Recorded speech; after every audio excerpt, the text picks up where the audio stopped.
بسم الله الرحمن الرحيم. الحمد لله والصلاة والسلام على رسول الله وعلى آله وصحبه ومن والاه، أما بعد، فقد قال الله سبحانه وتعالى في القرآن الكريم: بسم الله الرحمن الرحيم. إن الله وملائكته يصلون على النبي يا أيها الذين آمنوا صلوا عليه وسلموا تسليما. اللهم صل على سيدنا محمد وعلى آل سيدنا محمد وبارك وسلم. একটু দরুদ শরীফ পড়েন। اللهم صل على سيدنا مولانا محمد وعلى آل سيدنا مولانا محمد. ধন্য হে মা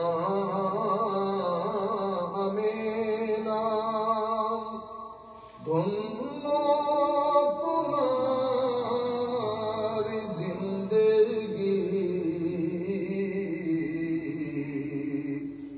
আপনার কোলে জন্ম নিলেন রহমাতুল লিল আলামিন।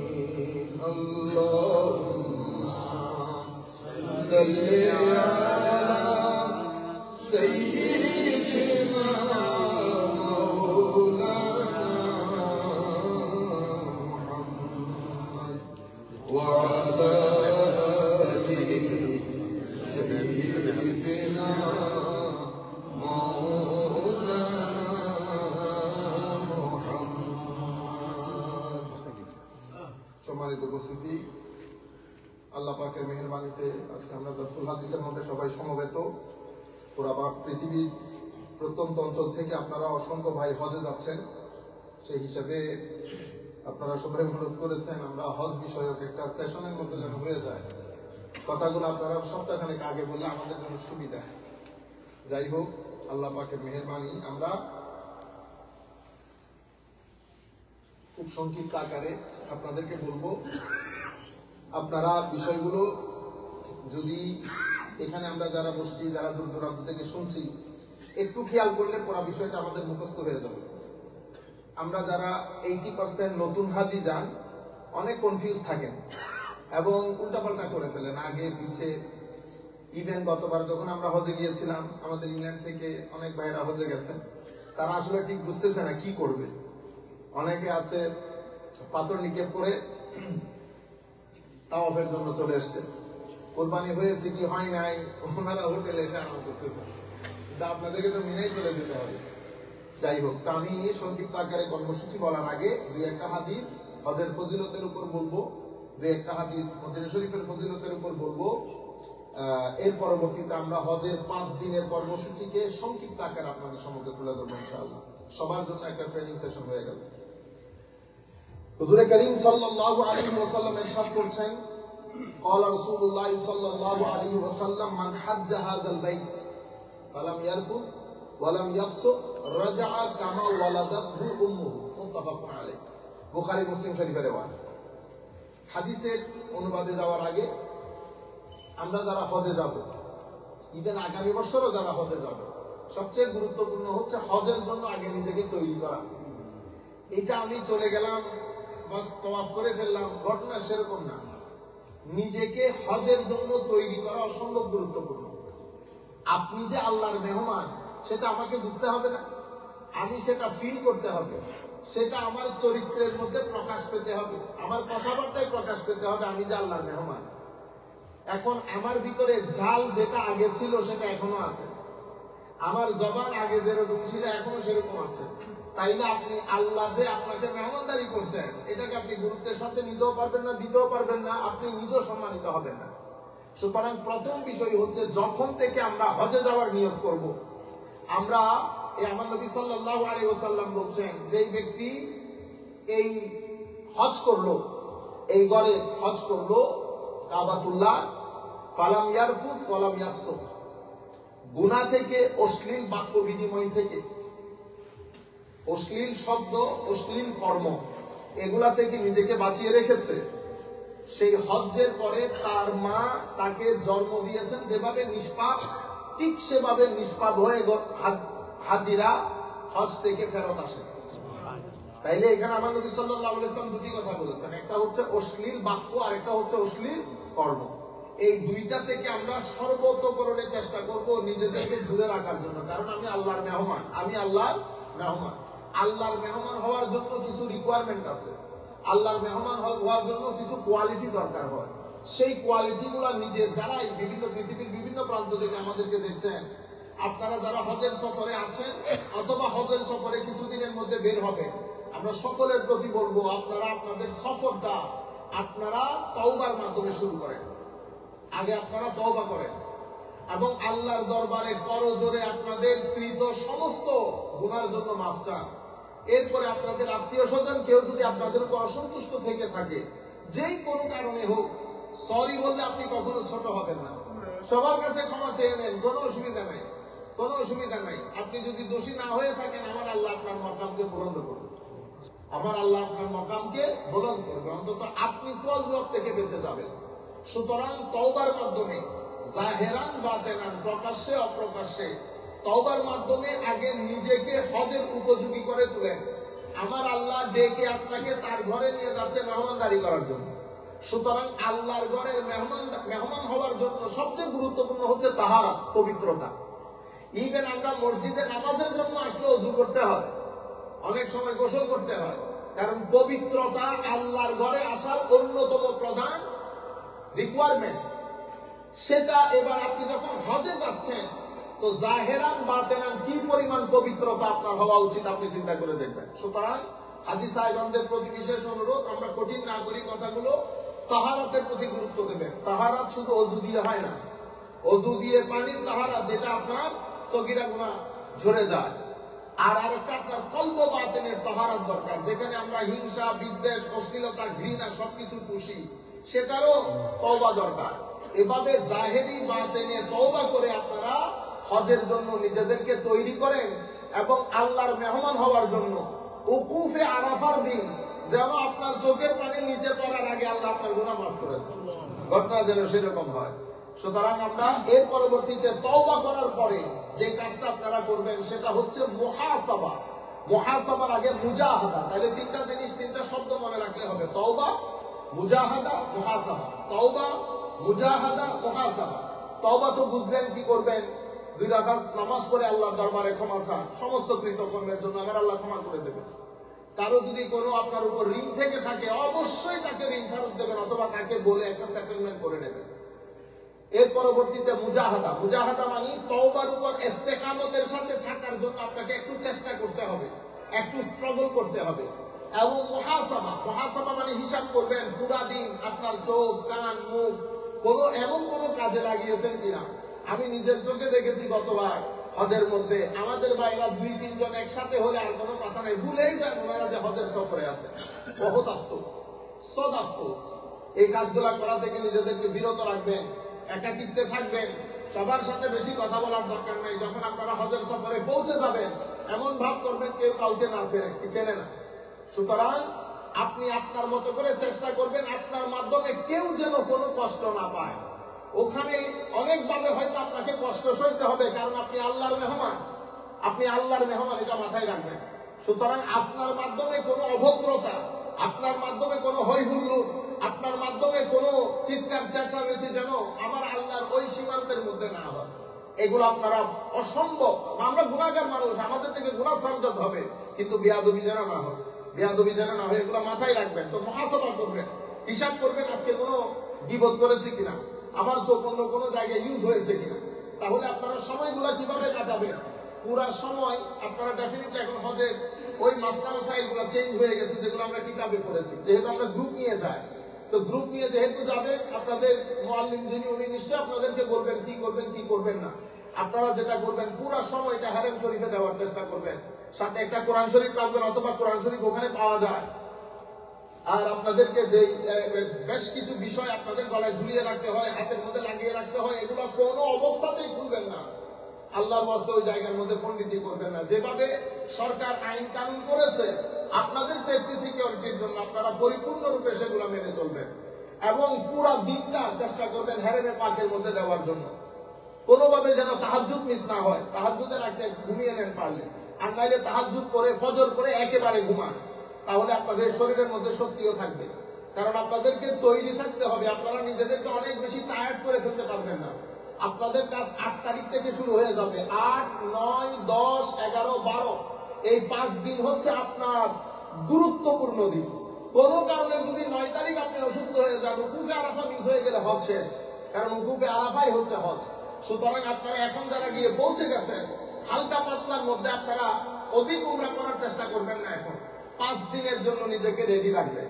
তাইলে আমার নবী কি বলেছেন? আমার নবী বলেছেন যারা হজ করেছে এবং নিজের জবানকে অশ্লীল বাক্য অশ্লীল কর্ম থেকে নিজেকে বিরত রেখেছে, সেই ব্যক্তির গুনাহ আল্লাহ সেভাবে ক্ষমা করে দেবেন যেভাবে আমরা মায়ের পেট থেকে আসার সময় নিষ্পাপ থাকি।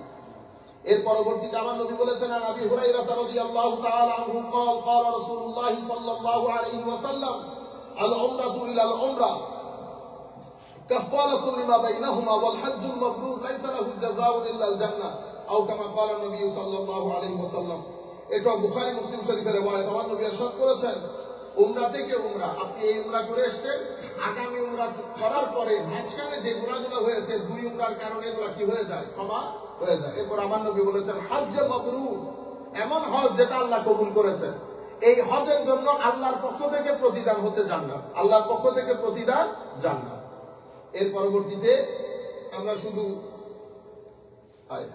عن ابي هريره رضي الله عنه قال قال رسول الله صلى الله عليه وسلم الحجاج والعمار وفد الله ان دعوه اجابهم وان استغفروه غفر لهم وفي روايه الغازي في سبيل الله والحاج والمعتمر رواه ابن ماجه والطبراني والبيهقي। ইমাম ইবনে মাজাহ, ইমাম তাবরানী, ইমাম বাইহাকি 600 কিতাবের মধ্যে হাদিস উল্লেখ করেছেন। হাদিস হচ্ছে আমার নবী ইরশাদ করেছেন, হাজী সাহেবান এবং যারা উমরা করতে যান তারা ওয়াফদুল্লাহ, আল্লাহর মেহমান। আল্লাহ, দেখেন আমি মুখে বলে ফেলতেছি, হয়তো ফিল হচ্ছে না, আপনি এটা যদি একটু চোখ বন্ধ করে বলেন যে চিন্তা করেন আমি আমার আল্লাহর মেহমান, আমি আল্লাহর মেহমান। তো আমরা ঘরে মেহমান আসলে কি করি?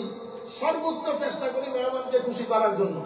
আমার আল্লাহর নাজ, নিয়ামত, বরকত, রহমত সমস্ত দরজা হাজী সাহেবানদের জন্য মুক্ত করে দেন, যাতে কেউ নাখুশ হয়ে না যায়।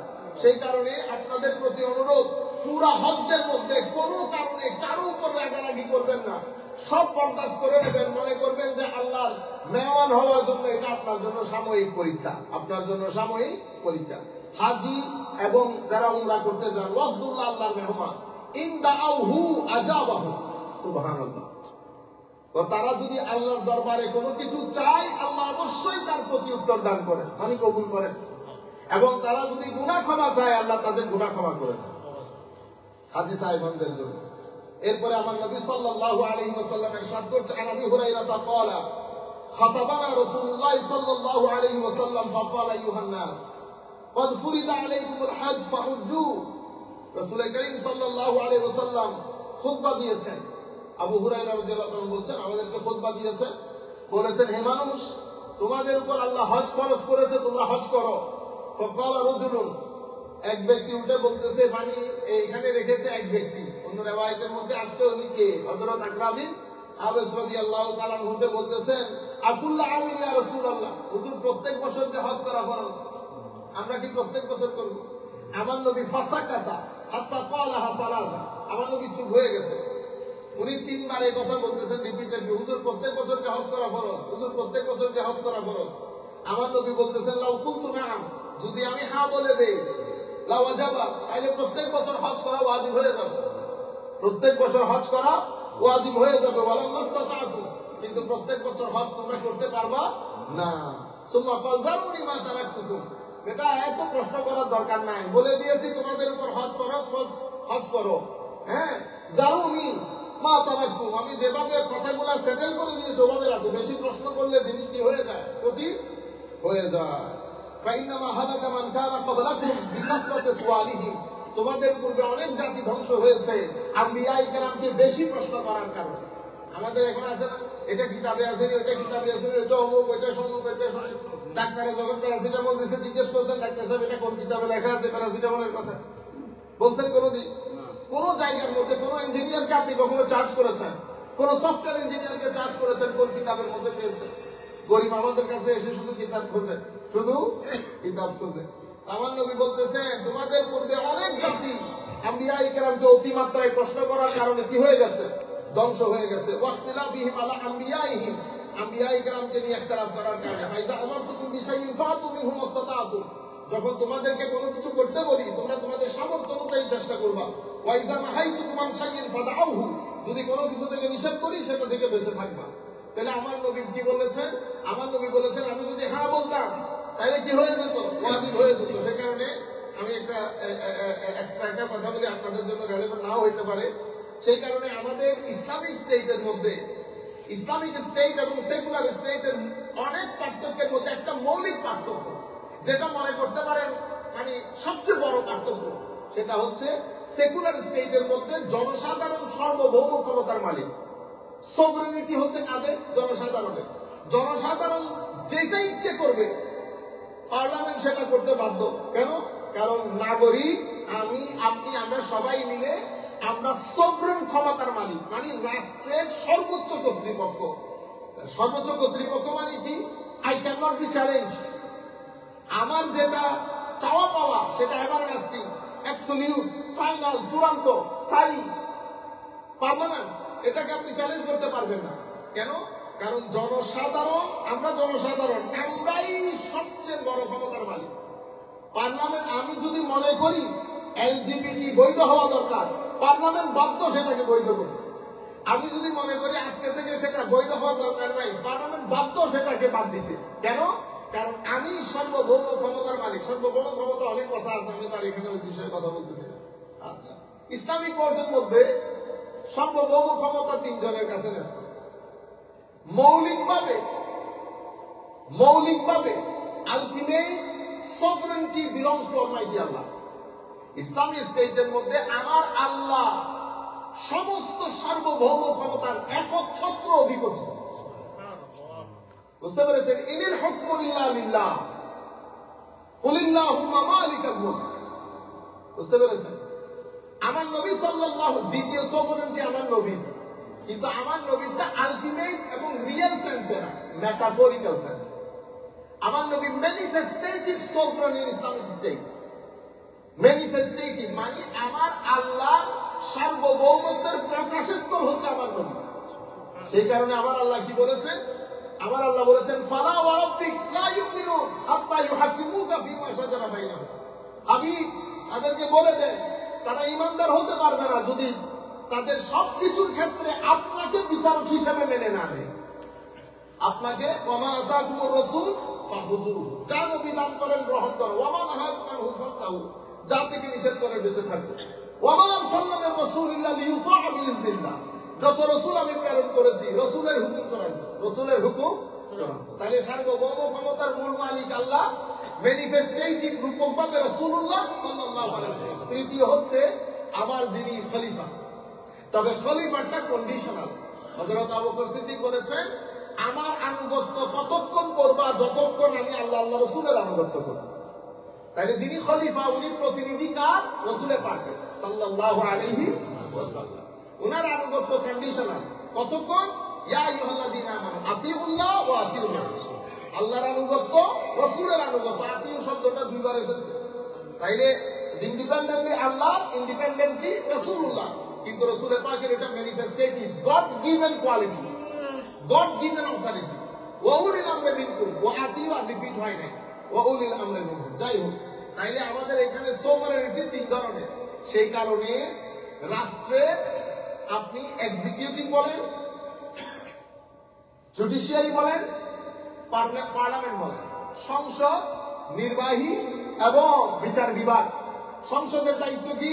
সংসদের দায়িত্ব হচ্ছে ল বানানো। নির্বাহী দায়িত্ব কি?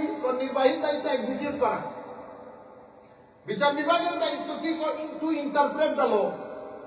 এই তিনজনে মিলে সেকুলার রাষ্ট্রের মধ্যে যা মন চাই করতে পারবে, যে কোনো ল, যতক্ষণ জনগণ চাইবে। আর ইসলামিক লর মধ্যে আপনি সেটা করতে পারবেন না, কারণ এখানে কোরআন এবং সুন্নতের চেক এন্ড ব্যালেন্স আছে। আপনি কোরআন সুন্নাহর চেক এন্ড ব্যালেন্স বাদ দিয়ে কোরআন সুন্নাহর সাথে ইজমাই উম্মতের সাথে কন্ট্রাডিকশন হয় এমন কোন আইন, কোন পলিসি, কোন জুরিসডিকশন, কোন কালচার, কোন ট্র্যাডিশন, কোন ভ্যালিউজ, কোন নর্মস আপনি অ্যাকসেপ্ট করতে পারবেন না। বুঝতে পেরেছেন? এটা হচ্ছে ইসলামিক স্টেট আর এটা হচ্ছে সেকুলার স্টেট। আল্লাহ রাব্বুল আলামিন আমাদের হামিও নাসির হোক। তো আমি আপনাদেরকে বলতে চাচ্ছিলাম ইসলাম ফরু গফার লাহু। যাই হোক, তো আমার নবী সাল্লাল্লাহু আলাইহি ওয়াসাল্লাম বলতেছেন যদি আমি হ্যাঁ বলি তাইলে হজ কি হয়ে যাবে? ফরজ হয়ে যাবে। তাইলে আমার নবীকে আমার আল্লাহ গড গিফটেড অথরিটি দান করেছেন শরীয়তের। এটাকে আমরা বলি ইখতিয়ার, এটাকে আমরা বলি ইখতিয়ার। এই হচ্ছে, আমি আর হজের বিষয়ে বিস্তারিত কথা না বলি। এরপরে আমাদের এখানে সম্মানিত হাজী সাহেবান যারা যেখান থেকে হজে যাবেন, জানি না আমাদের এখানে কথাগুলো কেন হঠাৎ করে উঠে পড়ে লেগেছে যে মদিনা শরীফ যাওয়া হজের অংশ। মদিনা শরীফ যাওয়া হজের অংশ না। আমি স্পষ্ট রূপে শুনেছি, আমি আফসোস লেগেছি কেমনে বলে এই কথা, মানে তার কলিজা কেমনে দিল এই কথা। আমাকে একজনে বলতেছে, আমি ইংল্যান্ডে ছিলাম, আফ্রিকার একটা ছেলে, বলতেছে উস্তাদ this is part of Hajj. আল্লাহ মদিনা শরীফ যাওয়া হজের অংশ হবে কেন? It is not part of Hajj. হজ তো আমলের নাম, আমার নবী তো ইমানের নাম। আমার নবী কিসের নাম? ইমানের নাম। ইমান আমলের চেয়ে অনেক উপরে। ইমান আমলের চেয়ে, ইমানকে বলা হয় আসল, রুট, শিকড়। আমলকে বলা হয় ব্রাঞ্চেস, ফারা। গাছের ডাল একটা কেন 100টা কেটে ফেলেন, গাছের কোনো অসুবিধা হয়? বরং এরপরে আরো ফুটফুটে করে সুন্দর করে ডাল, কিন্তু শিকড় যদি কেটে দেন থাকবে। তাইলে ইমান হচ্ছে শিকড়ের নাম। আমার নবী তো ইমানের নাম, আমার নবী আমলের অংশ হতে যাবে কেন? আপনারা বুঝতে পেরেছেন? তাইলে মদিনা শরীফ যাওয়া হজের অংশ না, মদিনা শরীফ যাওয়া আপনার ইমানের অংশ। মদিনা শরীফ যাওয়া আপনার ইমানের অংশ, এটা মাথায় রাখবেন। এগুলো বলে বলে আমাদেরকে ধোঁকা। আপনার ইমান এরকম হয়ে গেল কেন? আপনি মদিনা শরীফ যাবেন কি যাবেন না, এটা আপনার মাথায় আসলো, এটা আপনার ইমান। আরে বেটা, আমার নবী ফারুক আজমের হাত ধরে বলতেছেন, ফারুক আমাকে যদি বেশি মহব্বত না করো মুমিন হইতে পারবা। আপনি মদিনা শরীফ যাওয়ার কথা বলতেছেন, আমার নবী বলতেছে আল্লাহ মক্কায় মুআজ্জামাকে তুমি যত বরকত দিয়েছো, আমার মদিনার বরকত তুমি এর চেয়ে 4 ডাবল করে দাও। সুবহানাল্লাহ। কি কত করে দাও? 4 ডাবল করে দাও। অন্তত ডাবল তো বলতে পারেন, দে ভাই মানে ডাবল, কিন্তু আপনি টেকনিক্যালি চিন্তা করলে 4 ডাবল হয়। তো মদিনা শরীফের পর আমার নবী বলছেন, হ্যাঁ আমার সাহাবায়ে কেরাম, যাদের পক্ষে সম্ভব মদিনার হিন্দায় ইন্তেকাল করতে, তারা যেন মদিনাতে ইন্তেকাল করে। সাহাবী মদিনা শরীফ থেকে বের হচ্ছেন, হুজুর কয়দিন থাকবো? মদিনা শরীফের বাইরে বেশি দিন থাকিও না, মদিনা শরীফ মারকাজে ঈমান। এখন আপনি জিজ্ঞেস করতে পারেন, হুজুর এটা কেমনে বললেন? আমার নবী, বুখারী শরীফে এসেছে, মুসলিম শরীফে এসেছে, আমার নবী বলতেছেন ইন্নাল ঈমান লা ইয়ারিজু ইলাল মদিনা। ঈমান মদিনা শরীফের দিকে পলায়ন করবে, ছুটে যাবে। কামা ইয়ারিজুল হাইয়াতু ইলা জুহরিহা। যেভাবে সাপ, আপনারা যখন সাপকে দৌড়ান দেন, চেজ করেন, সাপ গর্তে ঢোকার জন্য যেভাবে দৌড়ানি দেয়, তো সাপের জন্য গর্ত যেমন আশ্রয় কেন্দ্র, ঠিক সেভাবে ইমানের আশ্রয় কেন্দ্র মদিনা শরীফ। ইমানের আশ্রয় কেন্দ্র। তো আমার নবী তো বলেন না ইমান মক্কা শরীফ চলে যাবে, ইমান মক্কা শরীফ চলে যাবে বলে নাই। আজীব লাগে, মানে এই সমস্ত জবান। এরপরে ছেলে কতগুলাকে বিভিন্ন এই সমস্ত এগুলো শিখাইয়া তাদেরকে শিখাই দিছে, বেটা এগুলো বেদাতি, এগুলো বেদাত, এটা করা যাবে না। তাদের মাথার ভিতরে এগুলো নিয়ে নিয়ে বড় হয়। তারা যখন আপনার সাথে মিশতে পারে না, কারণ তার ভিতরে ইনবিল্ট করে দিয়েছে এরা বেদাতি। এরা কি বেদাতি? সুযোগ পেলে মেরেও ফেলবে, সুযোগ পেলে মেরেও ফেলবে, কারণ তার দৃষ্টিতে আমি বেদাতি। বেদাতিকে মারা সওয়াবের কাজ, জান্নাতে যাওয়ার বাহন বেদাতিকে মারা। এই ছোট গরিবের পোলা কতগুলো মাদ্রাসার মধ্যে নিয়ে পুরাইছে, 1টা 2টা লাখ। আপনি অষ্টগ্রামের মধ্যে প্রোগ্রাম করতে গেছি, 5টার সময় দেখি লাইন ধরে ছেলেরা, প্রত্যেকের হাতে একটা একটা টিফিন ক্যারিয়ার। জমিনের মাছ দিয়ে হাঁটতেছেন, জিজ্ঞেস করলাম এটাগুলো যাই কই?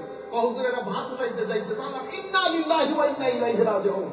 যেই ছেলে আপনার ঘর থেকে ভাত উঠাই ভাত খাবে, তার মাধ্যমে অন্য কোনো কাজ হবে, দ্বীনের খেদমত হবে না। সে 10 টাকা দিলে জায়েজ বলবে, 20 টাকা দিলে না জায়েজ বলবে। সে কি বুঝবে? এত বড় দ্বীন। আপনারা বুঝতে পেরেছেন?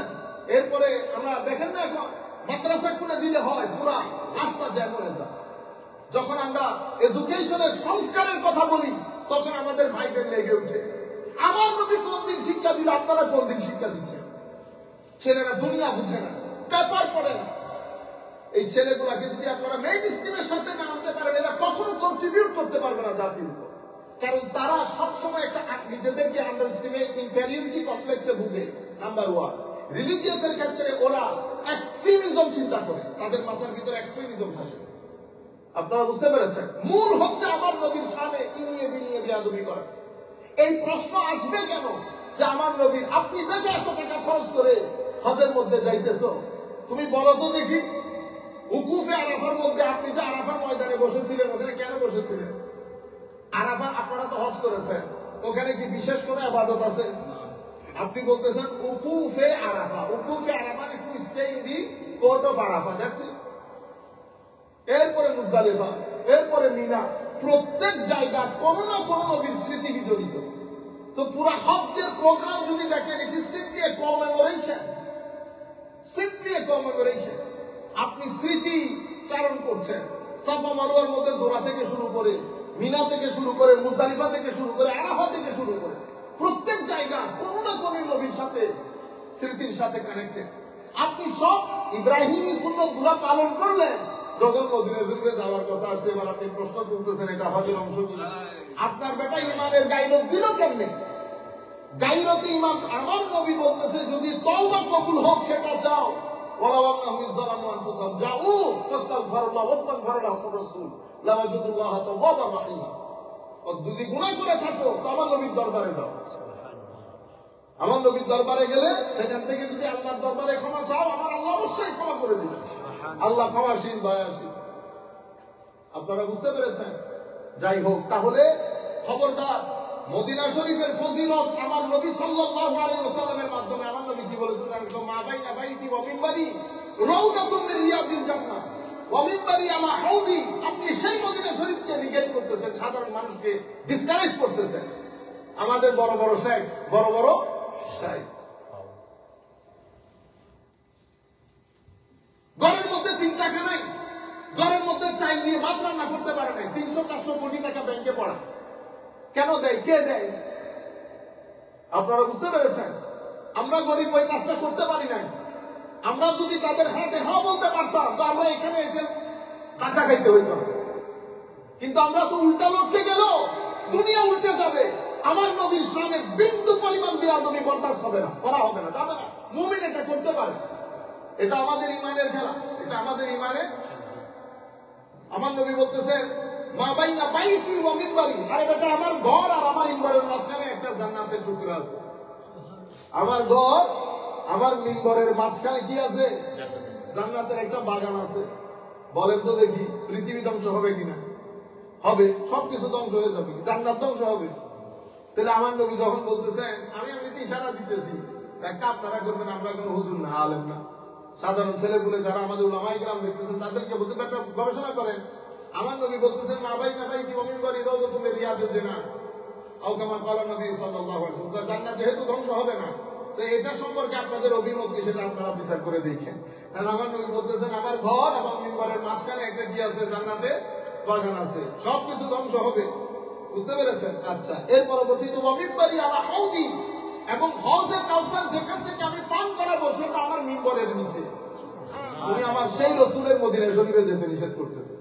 হইতে পারে এটা আপনি নিষেধ করাটা বাঞ্ছনীয়, খারিজিয়ত যদি থাকে স্বাভাবিক আপনার এটা ভালো না লাগার কথা। এটা মহব্বতের জিনিস, এগুলো মহব্বতের জিনিস। আমার নবী সাল্লাল্লাহু আলাইহি ওয়াসাল্লাম বলতেছেন যারা আমার মদিনা, খবরদার, আমার নবী বলতেছেন আমার মদিনার এখান থেকে এখান পর্যন্ত হারাম, এটার ভিতরে তোমরা কোনো গাছ কাটবে না, এখানে কোনো চিল্লা পাল্লা, কোনো অরাজকতা সৃষ্টি করবে না।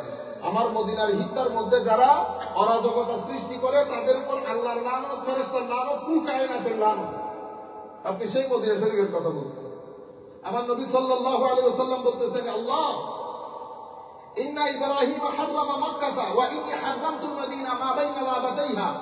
আল্লাহ ইব্রাহিম আলাইহিস সালাম মক্কাকে হারাম করেছে, আমি মদিনা শরীফের এই অঞ্চলকে হারাম ঘোষণা করতেছি।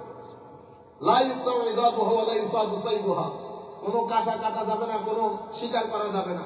আমার নবী সাল্লাল্লাহু আলাইহি ওয়াসাল্লাম বলতেছেন, হায় হায় قال رسول الله صلى الله عليه وسلم انقاض المدينه على انقاض المدينه ملائكه لا يدخلها الطاعون ولا الدجال। কিয়ামতের ময়দান, কিয়ামতের আগের অবস্থার মধ্যে ও মদিনা শরীফের দরজায় দরজায় কে দাঁড়িয়ে থাকবে? ফেরেশতারা। তাউন মহামারী এবং দাজ্জাল মদিনার হিত্তার ভিতরে ঢুকতে পারবে। আমার নবী সাল্লাল্লাহু আলাইহি ওয়াসাল্লাম বলছেন, আল্লাহুম্মা জাআল বিল মাদিনা দিফাই মা জাআলতা বিমাক্কাতা মিনাল বারাকা। আল্লাহ মক্কায় মুআজ্জামাকে যত বরকত দান করেছেন, আমার মদিনার বরকত আরো ডাবল করে দেন। আমার নবী সাল্লাল্লাহু আলাইহি ওয়াসাল্লাম মদিনা পাকের মহব্বতকে সাহাবায়ে কেরামের মধ্যে অনেক বেশি জাগরণ করেছেন এবং বলেছেন, যদি তোমরা সুযোগ থাকে মদিনা শরীফের মধ্যে মারা যাবে। সুতরাং আপনারা মাথায় রাখবেন, মদিনা শরীফে যাওয়া হজের অংশ না, হজের অংশ না। মদিনা শরীফে যাওয়া ঈমানের অংশ, হজের অংশ না। হজ তো আমলের না, আমার নবী তো ঈমানের না, আমার নবী ঈমানের না। আচ্ছা, তাইলে হজ এবং উমরা আমরা একটু একটু করে বললাম। এরপরে আপনাদের সম্মুখে হজের যে প্রারম্ভিক প্রস্তুতি, এটা আপনারা গ্রহণ করেন। অতিমাত্রায় তওবা করেন, কোরআনে পাঠ করবেন, দরুদ শরীফ পড়বেন, বেশি বেশি করে জিকির করবেন এবং আল্লাহর মহানত্ব বয়ান করবেন। লাব্বাইক আল্লাহুম্মা লাব্বাইক লা শারীকা লাক লাব্বাইক। মুখের মধ্যে কথাবার্তা, গালি এগুলো আনিয়েন না। আর ঘরের মধ্যে যেটা বেশি অসুবিধা হয়, প্রত্যেকদিন ঘরে কথা বলার কোনো দরকার নাই, আপনার হজ ডিস্টার্ব হবে। শুধুমাত্র কেমন আছেন, ভালো আছেন 2-3 বার অথবা মেসেজ দিয়ে দেবেন। মেসেজ আল্লাহর ওয়াস্তায় হাজী সাহেবানদের প্রতি আমার বিনয়ের সাথে অনুরোধ, দুটো অনুরোধ করব। একটা হচ্ছে আপনারা মোবাইল বন্ধ করবেন, মোবাইল ইউজ করবেন না আল্লাহর ওয়াস্তায়। মোবাইলের মধ্যে শুধুমাত্র পরিবারকে একটা মেসেজ দিয়ে দেবেন, আমি ভালো আছি। নাম্বার 2, মক্কা শরীফ থেকে শুরু করে মদিনা শরীফ লাইভের একটা গণজোয়ার, লাইভে গণজোয়ার, এটা বেয়াদবি। আল্লাহর ওয়াস্তে বেয়াদবি করবেন না, আল্লাহর ওয়াস্তে বেয়াদবি করবেন না, আল্লাহর ওয়াস্তে বেয়াদবি করবেন না। আবারও বলতেছি, এটা বেয়াদবি, এগুলো করিয়েন না আল্লাহর ওয়াস্তে। কারণ আপনি নিজেরটাও ধ্বংস করছেন, আপনি এতগুলো মানুষের হজ নষ্ট করে দিচ্ছেন। আপনার ভিতরে এগুলো আসে কেমনে? আপনারা আমাদেরকে জিজ্ঞেস করেছেন দোয়া বলার জন্য। এটা দোয়া পরে করেন। আপনি যখন হজে তাওয়াফ করবেন, তখন আমার আল্লাহর দরবারে কনসেন্ট্রেট করে খুশু এবং খুদুর সাথে আল্লাহর শুকরিয়া আদায় করেন যে মাওলা আপনাকে ওই জায়গায় হাঁটার তৌফিক দান করেছেন, যেই জায়গার মধ্যে আম্বিয়ায়ে কেরামের কদম লেগেছে, আমার নবী ইমামুল মুরসালিনের কদম লেগেছে, সাহাবায়ে কেরাম, তাবেঈন, আউলিয়া, সালেহীন, মুজাদ্দিদ এবং যারা সময়ে মুজতাহিদগণ, আল্লাহর আউলিয়াগণ, তাদের কদম লেগেছে। এমন আজিম জায়গার মধ্যে আল্লাহ আপনাকেও যে হাঁটার সুযোগ দিয়েছে, আল্লাহর দরবারে শুকরিয়া আদায় করেন, আমার নবীর দরবারে সালাত সালাম প্রেরণ করেন। ওটা ফিলিংস এর জায়গা। আপনি ফিলিংস বাদ দিয়ে আপনি মানুষকে ধাক্কাধাক্কি করেন। আমি নিজের চোখে দেখেছি ধাক্কাধাক্কি, অতঃপর আপনারা সেখানে মারতে উঠেন। ইন্না লিল্লাহি ওয়া ইন্না ইলাইহি রাজিউন।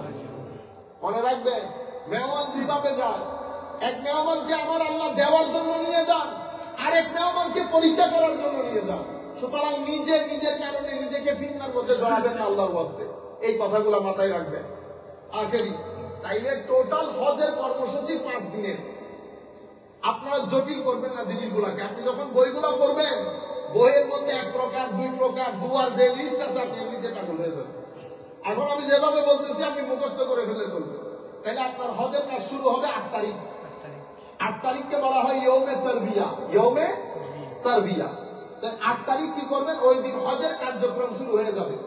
আমরা ফিকহ কিতাবের মধ্যে যা পড়েছি সেটা কিন্তু ওখানে এখন আর সেরকম নাই, যেহেতু আপনারা গ্রুপ নিয়ে হজে যান। আপনারা গ্রুপ নিয়ে হজে যান, তাহলে আপনার গ্রুপের লোক আপনাকে ওই দিন থেকে আপনার হজের কর্মসূচি শুরু হয়ে যাবে।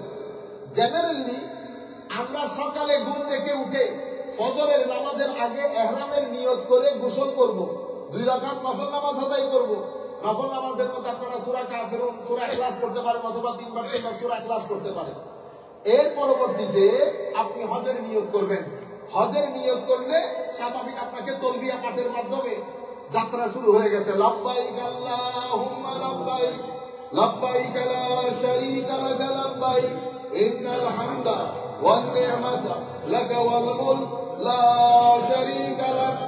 আমি এটা আপনাদেরকে পড়ে শোনাইতেছি এই কারণে, গতবার আমরা যখন গেছি আমাদের তালবিয়া বড় আজীব। লাব্বাইক আল্লাহুম্মা লাব্বাইক, লাব্বাইক লা শারীকা লাক, ইন্নাল হামদা ওয়ান নি'মাতা লাকা ওয়াল মুলক লা। এটা কি করতেছেন ভাই? আমাদের যারা মুআল্লিম হুজুরাত বলছেন তারা যেন কোন দৌড়াদৌড়িতে থাকেন। আমার ভাই বলতে হবে না, এই আন্দাজে পরে আপনি টেস্টটা বোঝার চেষ্টা করেন। লাব্বাইক আল্লাহুম্মা লাব্বাইক, লাব্বাইক লা শারীকা লাক, কেমন লাগে? কোনো টেস্ট আছে? কিন্তু আপনি যখন এই আন্দাজে করবেন লাব্বাইক আল্লাহুম্মা লাব্বাইক, লাব্বাইক লা শারীকা লাক লাব্বাইক, ইন্নাল হামদা ওয়ান নি'মাতা লাকা ওয়াল মুলক লা শারীকা লাক, লাব্বাইক আল্লাহুম্মা লাব্বাইক, লাব্বাইক লা শারীকা লাক লাব্বাইক, ইন্নাল হামদা ওয়ান নি'মাতা লাকা ওয়াল মুলক লা শারীকা লাক। দেখছেন, আপনার মাহল চেঞ্জ হয়ে যাবে। এটা আমরা মনে করি কি এটা করে কি হয়, আপনি পড়ে দেখেন। এটা বাদে আপনার হজ আপনার মনে হবে অপরিপূর্ণ, কিন্তু যেই দিন আপনি ইহরাম পরে লব্বাইকের ডাক দেবেন সেই দিন বুঝতে পারবেন আল্লাহর মেহমান কাকে বলে। সেই দিন বুঝতে পারবেন আল্লাহর মেহমান কাকে বলে। তখন আপনি সবকিছুকে নিজের চোখে দেখতে পাবেন। মনে হবে আপনাকে কেউ উপর থেকে বলছে ওয়েলকাম বেটা, ওয়েলকাম। বুঝতে পেরেছেন? সুতরাং সবাইকে বলতেছি লাব্বাইক আল্লাহুম্মা লাব্বাইক, লাব্বাইক লা শারীকা, এরকম না। বাসের মধ্যে আমরা উঠেছিলাম, আমাদের মাশাআল্লাহ লাব্বাইক দেখে আমি বেহুশ হয়ে যাওয়া ছিল। এটা কি ধরনের লাব্বাইক? পরে বলতেছে আমি পরে আপনারা আমার সাথে করেন। তখন বলতেছি হুজুর এটাই না মজা বেশি, এটাই না মজা বেশি। যাই হোক, তাইলে ইয়মে তারবিয়া এটা হচ্ছে আমরা ফিকহ কিতাবে যা পড়েছি, কিন্তু আপনারা এভাবে করবেন না। 8 তারিখ আপনারা যে গ্রুপের সাথে হজে গেছেন ওনারা আপনাদেরকে বলে দেবে যে আমরা এশার নামাজের পরে আমরা কোথায় চলে যাব। 8 তারিখ আমরা মিনাতে চলে যাব। সুতরাং আপনারা আগে হেরেম শরীফের মধ্যে গিয়ে তাওয়াফে কুদুম, তাওয়াফে কুদুম, কারণ আপনি সেই দিন আপনি যে এসেছেন আপনি আল্লাহর ঘরে তাওয়াফ করতে হবে। আল্লাহর ঘরে তাওয়াফ করতে হবে। তাওয়াফ করে আপনি রেডি হয়ে থাকবেন। তাওয়াফ করে নিয়ত করে রেডি হয়ে থাকবেন। আপনার মুআল্লিম আপনাকে বলবে, কনফিউজ হতে হবে না। আমি দেখেছি আপনারা ভয় পেয়ে যান, হুজুর কি করব, কি মানে আর কিতাব কতগুলোর মধ্যে হয়ে হয়ে হয়ে 150 পৃষ্ঠা দোয়া লিখতে মানুষ এমনিতে পাগল হয়ে যাবে। এত দোয়া আপনারা পাগল হয়ে না, সিম্পল দরুদ শরীফ পড়েন, আস্তাগফিরুল্লাহ পড়েন, এরপরে আল্লাহু আকবার, আল্লাহু আকবার, লা ইলাহা ইল্লাল্লাহ, আল্লাহু আকবার, ওয়ালিল্লাহিল হামদ, সুবহানাল্লাহ ওয়ালহামদুলিল্লাহ, ওয়া লা ইলাহা ইল্লাল্লাহ, আল্লাহু আকবার, ওয়া লা হাওলা ওয়া লা কুওয়াতা ইল্লা বিল্লাহিল আলিয়্যিল আযীম, সুবহানাল্লাহি ওয়া বিহামদিহি, সুবহানাল্লাহিল আযীম ওয়া বিহামদিহি, আস্তাগফিরুল্লাহ ওয়া উফাওবিদু আমরি ইলাল্লাহ, ইন্নাল্লাহা বাসীরুম বিল ইবাদ। দরুদ শরীফ পড়বেন, কোরআন শরীফ পড়বেন, অতিমাত্রায় দোয়ার মধ্যে যাইতে হবে না। ফিলিংস রাখবেন সাথে সাথে, আল্লাহ আপনাকে তৌফিক দিয়েছে, আল্লাহ আপনাকে তৌফিক দিয়েছে, এতটুকু। এইভাবে আপনি আপনার যারা টিম তারা আপনাদেরকে আয়ার কোথায় নিয়ে যাবে, মিনার মধ্যে নিয়ে যাবে। তাইলে আপনি সেই দিন তাওয়াফে কুদুম, ওয়েলকামিং তাওয়াফ যেটাকে বলে, ওয়েলকামিং তাওয়াফ করার পরে আপনাদের মুআল্লিম আপনাদেরকে বলবে ইন্তেজার করার জন্য, এবং কয়টায় গাড়ি আসবে সেটাও বলবে।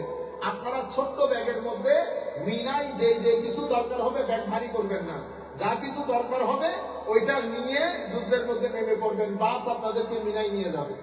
মিনায় গিয়ে আপনারা কোথায় উঠবেন, তাঁবুতে। তাঁবুতে আপনারা এটা মাথায় রাখিয়েন না যে বড় ব্যাগ, না, এটা ছোট্ট করে একটা ব্যাগ হবে।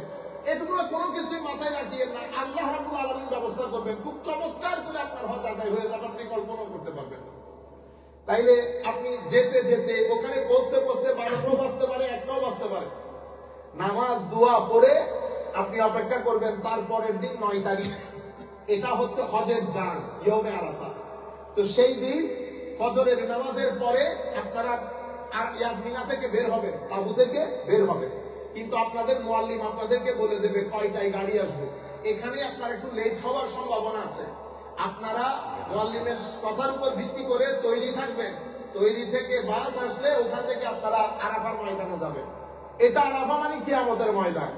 তবে অসাধারণ একটা দিন, অনেক কষ্ট যাবে, মাথায় রাখবেন, কিন্তু কষ্ট মনে হবে না।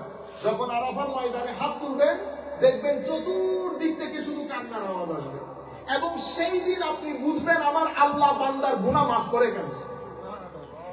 আরাফার আকাশে বাতাসে আমার আল্লাহর মাগফিরাত রহমতের দরজা যে খুলে দিয়েছেন আল্লাহ, আরাফাতের ময়দানের মধ্যে আপনি ফিল করবেন।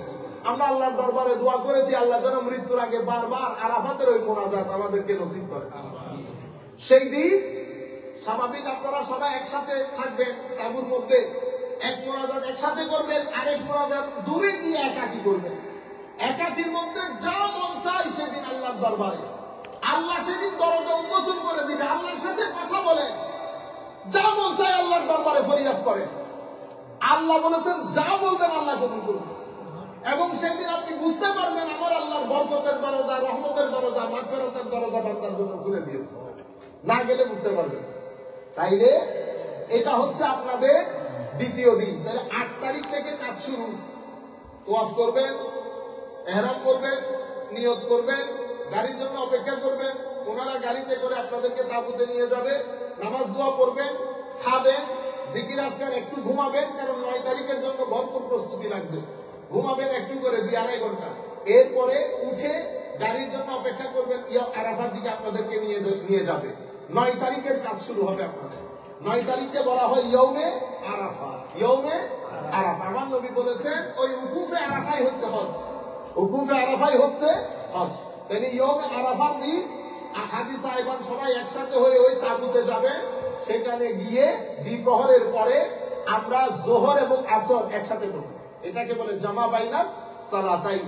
তো সেই দিন যে মসজিদের মধ্যে নামাজটা হবে সেখানে যদি আপনি যেতে পারেন তাহলে তো আলহামদুলিল্লাহ, নচেত আপনি সেখানে দেখবেন ওয়াশরুম আছে, ওযু কালাম করে আপনি সেখানে যদি একটু রেস্ট করতে চান, আধা ঘন্টার মতো, আধা ঘন্টা একটু শুয়ে নিবেন, শুয়ে এরপর ওযু কালাম করে যোহর আসর পরে আল্লাহর দরবারে ফরিয়াদ করবেন। আল্লাহর দরবারে ফরিয়াদ করবেন। আরাফার ময়দান ওয়াজ শোনার জায়গা না।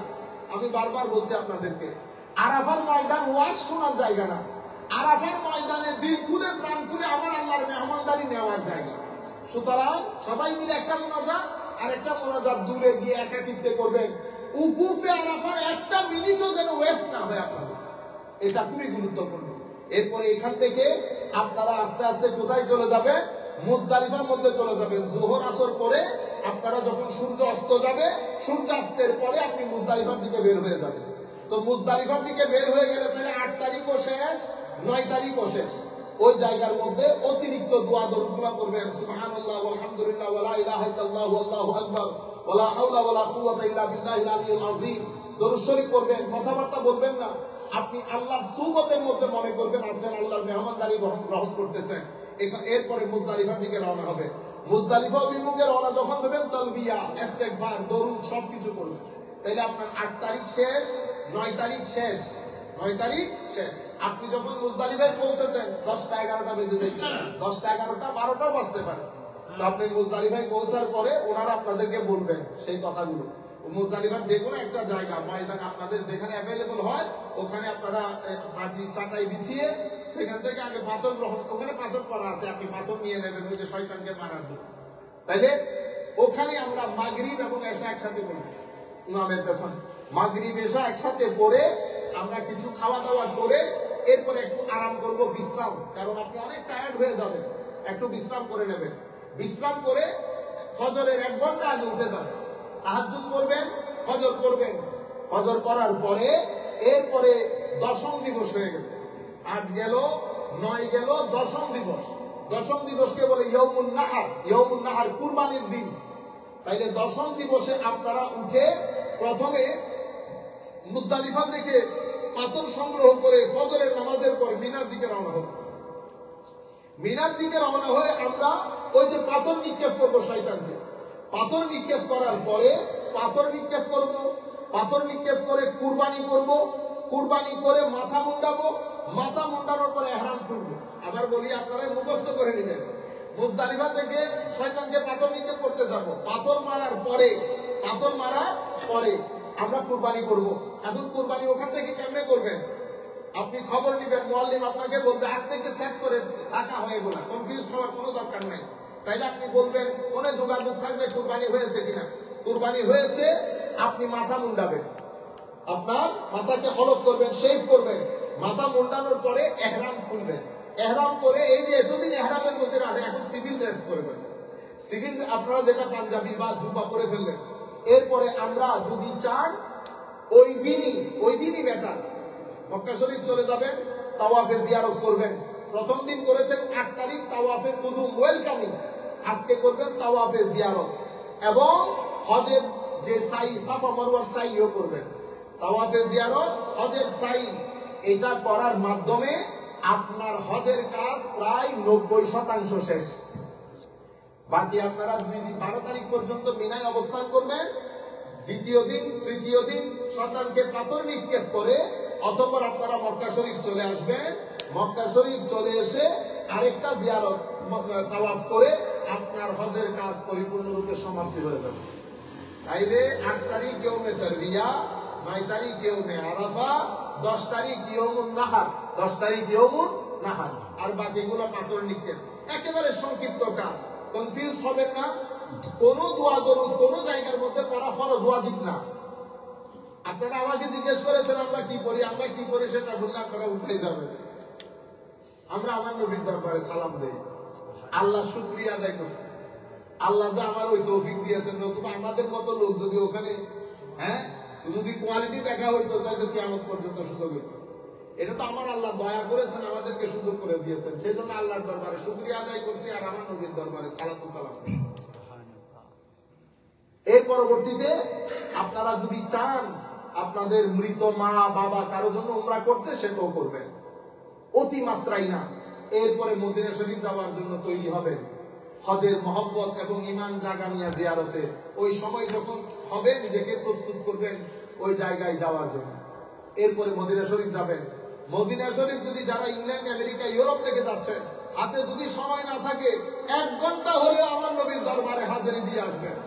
1 ঘন্টা হলে আমার নবীর দরবারে হাজিরি দিয়ে আসবেন। নতুবা আল্লাহ পাক জানে কি হয়, আল্লাহ পাক জানে কি হয়।